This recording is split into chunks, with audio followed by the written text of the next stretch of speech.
PPT present करने से पहले आप सभी को टीचरों को शिक्षक दिवस की हार्दिक शुभकामनाएं देना चाहता हूँ। जो आज हम पीपीटी प्रेजेंट कर रहे हैं वो समय रिसर्च इंटेंसिव प्रोग्राम आईक्यूसी के द्वारा आयोजित किया गया है।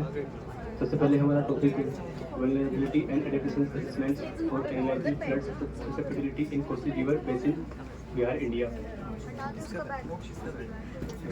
सबसे पहले मैं पीपीटी प्रेजेंट करने से पहले मैं आपको बता दूं कि इसमें क्या क्या हमने तैयार किया है। तो हमने फ्लड के बारे में कि फ्लड क्या होता है और फ्लड की टाइप क्या है, उसके बाद में हमने स्टडी एरिया कैसे चूज़ किया है और पेपर के मेन ऑब्जेक्टिव क्या है, हमने उसको ध्यान रख के पीपीटी को आज बताएंगे। इसमें सबसे पहले फ्लड एक ऐसी प्रक्रिया है जिसमें पानी का बहाव एक अनियंत्रित रूप से होता है। पानी का बहाव निश्चित डायरेक्शन में न होकर अनियंत्रित रूप से इधर यहाँ वहाँ फैल जाता है, जिसके कारण मतलब बहुत सारा एरिया सबमर्ज हो जाता है। बेसिकली फ्लड तीन टाइप से होता है, flash flood, coastal flood and river flood. Study area choose करने का हमारा सबसे पहले पर्पस ये था कि इंडिया एक ऐसी कंट्री है जिसमें मतलब फिजिकल कंडीशन इसकी अलग अलग टाइप्स हैं। ऊपर अगर पर्वत है तो नीचे बिल्कुल कोस्टल एरिया एंड बीच में पठार है, तो अलग अलग एरिया पे अलग अलग फ्लड आते हैं। तो हमने चूज़ किया बिहार, क्योंकि बिहार एक ऐसा रीजन है जहाँ पे कोसी रिवर हर साल अपना मार्ग परिवर्तन करती है, जिसके कारण इसमें हर साल या एक दो साल में बाढ़ आती है। तो हमने बिहार फ्लड के ऊपर चूज़ करके अपना स्टडी एरिया को कोसी बेसिन चूज़ किया। जैसा कि आप देख सकते हो कोसी बेसिन जो कि 88,000 किलोमीटर वर्ग पर फैला हुआ है।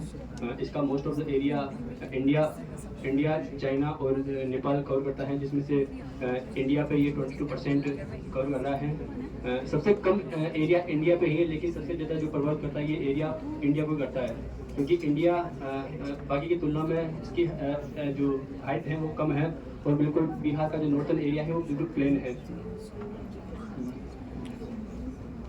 स्टडी एरिया हमने चूज करते हुए बिहार का नॉर्थन डिस्ट्रिक्ट लिया, जिसमें से कोसी बेसिन का जो कोसी रिवर है वो डायरेक्ट और इनडायरेक्ट रूप से कम बिहार की नॉर्थन 16 डिस्ट्रिक्ट को प्रभावित करती है। ये जिससे लाखों लोग माइग्रेशन होते हैं और वहाँ पे सोशल इकोनॉमिक कंडीशन की डाटा मेथोडोलॉजी। पेपर के मेन 3 ऑब्जेक्टिव है हमारे। सबसे पहला ऑब्जेक्टिव है कि फ्लड के कारण क्या है और वल्नरेबिलिटी इन स्टडी एरिया, कि कहाँ एक जो कौन सा एरिया है वो संवेदनशील असंवेदनशील है। दूसरा है फ्लड ससेप्टिबिलिटी मैप, कि कौन सा एरिया अगर बाढ़ आए तो कौन सा एरिया सबसे पहले नुकसान में रहेगा, मतलब किस एरिया को सबसे पहले सिक्योर करना चाहिए, वो एरिया है।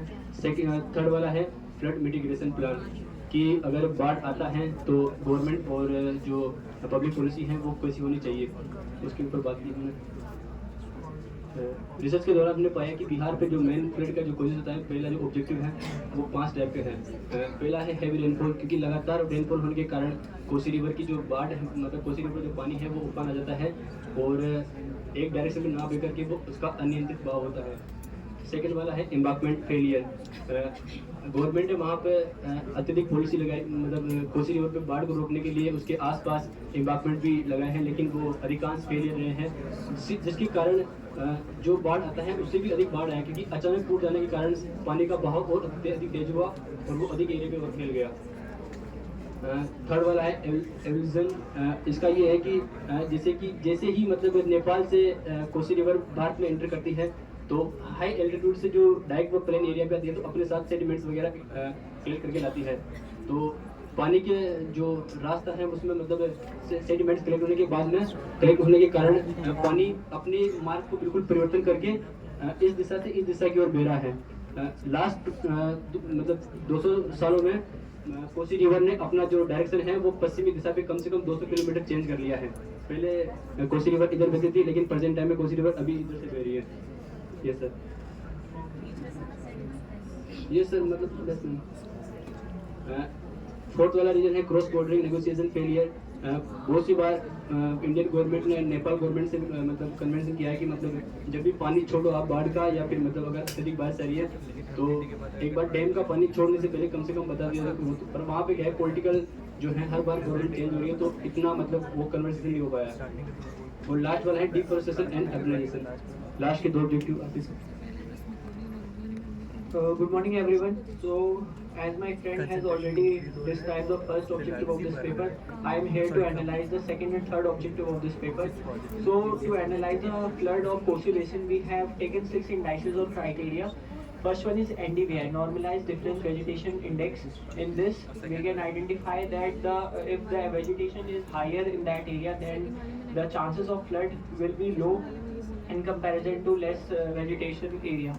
Second one is soil moisture. As all we know that there are two kind of soils, dry and saturated soil. Dry has more capacity to hold the water in themselves, and saturated has less capability to hold water, and it increases the chance of flood severity, and runoff chances is also increases. Third one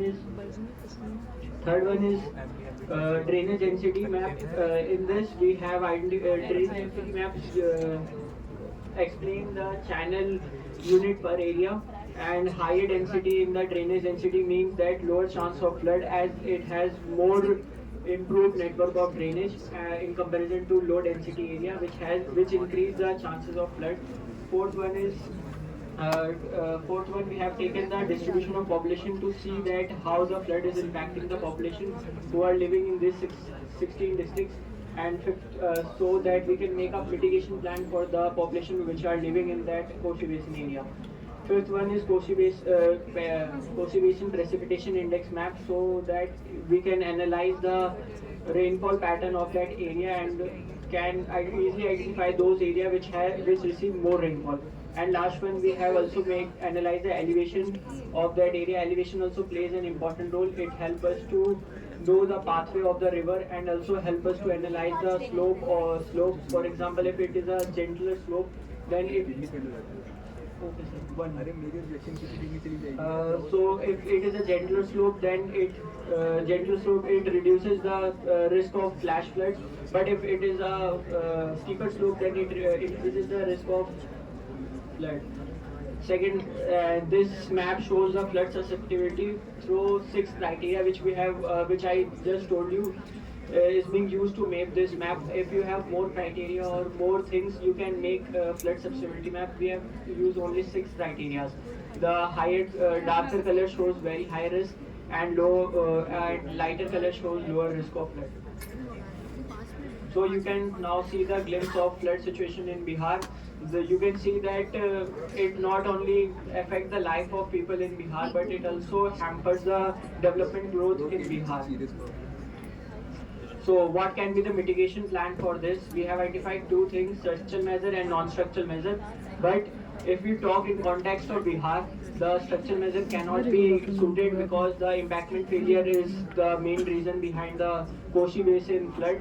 So we can use non-structural measures like floodplain zoning, interlinking of river, changes in disaster management planning, and also we can improve the insurance and financial support to the people.